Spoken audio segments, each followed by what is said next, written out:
Hi friends, welcome to Chitra Sampath channel.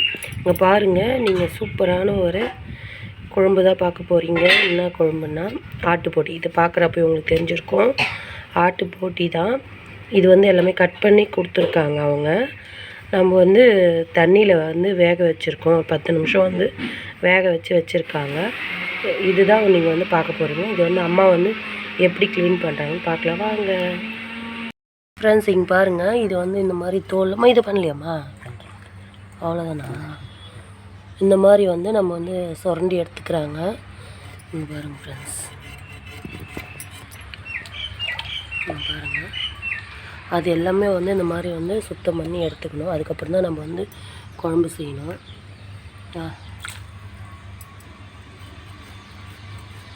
இந்த மாதிரி full தேய்ச்சிட்டு பிறகு க்ளீன் பண்ணிட்டு பிறகு பார்க்கலாம்.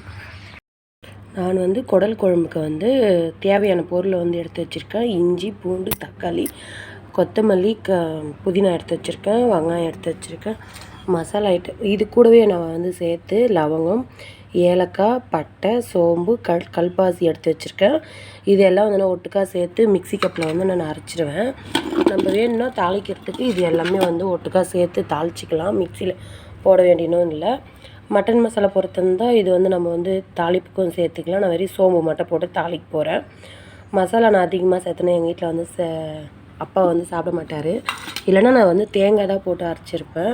கடலப்பருப்பு போட்டு தேங்காய் போட்டு அரைச்சின்னா ரொம்ப டேஸ்ட்டாக இருக்கும். இப்போ மிக்ஸி ஜாரில் நான் எல்லாத்தையும் போட்டுக்கிறேன்.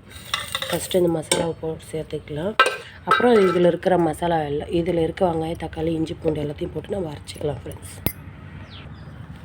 இப்போ நான் சேர்த்துட்டேன். இதை அரைச்சிட்டு நம்ம இப்போ குழம்பு எப்படி வைக்கிறதுன்னு பார்க்கலாம் வாங்க. ஃப்ரெண்ட்ஸ், நான் விறகு அடுப்பில் தான் செஞ்சிட்ருக்கேன். எண்ணெய் ஊற்றி நல்லா சூடாகிடுச்சு ஃப்ரெண்ட்ஸ். இப்போ நான் சோம்பு சேர்த்துக்கிறேன். சோம்பு பொரிஞ்சதும் நம்ம வெங்காயத்தை எல்லாம் சேர்த்துக்கலாம். இதில் நான் பட்டை லவங்கலாம் சேர்க்கல. ஏன்னா அந்த மாதிரி முழுசாக இருந்துச்சுன்னா எங்கள் அப்பா சாப்பிட மாட்டேங்கிறாரு. எங்கள் வீட்லேயே அந்த மாதிரி செய்வேன், எங்கள் ஹஸ்பண்டுக்கு பிடிக்கும். இப்போ நான் ஒன்று ஒன்றா சேர்த்துக்கிறேன் ஃப்ரெண்ட்ஸ். பச்சை மிளகா சேர்த்துக்கிறேன். கட் பண்ணி வச்சுருக்க ஆனியனை சேர்த்துக்கிறேன். கொத்தமல்லி, புதினா எல்லாமே இந்த எண்ணெயில் சேர்த்துக்கலாம்.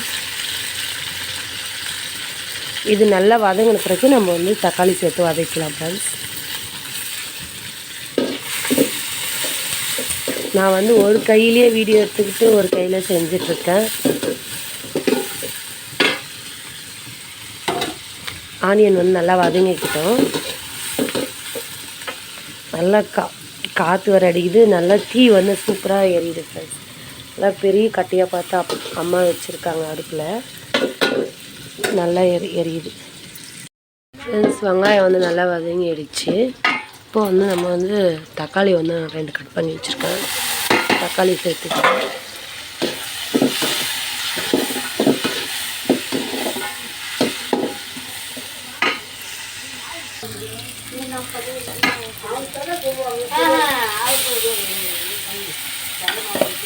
அரைச்சி வச்ச மசாலா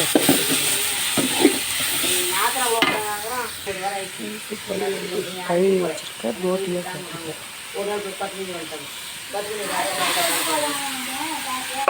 நல்லா வதக்கிக்கலாம்.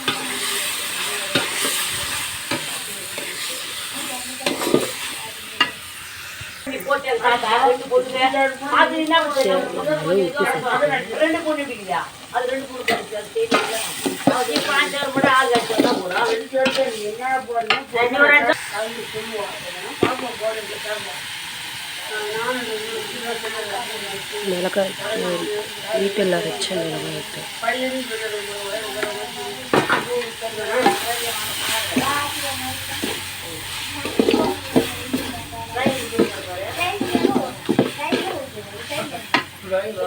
தேவையான அளவு தண்ணி சேர்த்துக்கலாம்.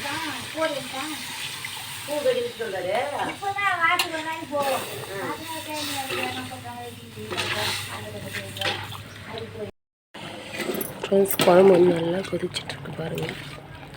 சூப்பரான ஆட்டுக்கறி குடல் குழம்பு ரெடி.